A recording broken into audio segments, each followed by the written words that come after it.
మా పిల్లల స్కూల్లో కూడా వినాయకుడిని పెట్టారు. ఈరోజు వినాయకుని కోసం ఒక మందార పువ్వు అయితే పూసింది. ఈరోజు వినాయకునికి ఆ మందార పువ్వు అయితే పెడుతున్నాను. మా వినాయకునికి ఈరోజు సెకండ్ డే రోజు. నిన్నటి అలంకరణ కూడా అంతా అలాగే ఉంచి మళ్ళీ దీపారాధన అయితే చేసుకున్నాను. మామూలుగా రోజు దీపారాధన చేసే దేవుళ్ళకి 2 దీపాలు పెట్టుకున్నాను. కింద వినాయకుడికి కూడా ఇక్కడ మళ్ళీ దీపాలను పెట్టుకున్నాను. అఖండ దీపం అయితే వెలుగుతుంది. సో నేను నైవేద్యాల కోసం అయితే నిన్న అటుకులు, బెల్లం పానకము, పులిహోర, దద్దోజనము, పరమాన్నము 5 రకాల కూరగాయలు కలిపి వండాను.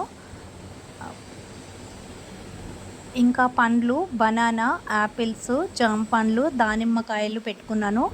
దోసపండు అంటే వినాయకునికి ఎంతో ఇష్టం.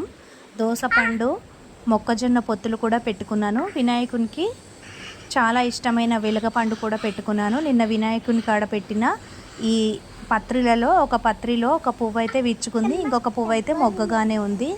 సో ఇదండి మా ఇంటి గణపతిని అయితే నేను ఇలా పూజ చేసుకుంటున్నాను. ఈ గన్నేరు కూడా పెట్టాను.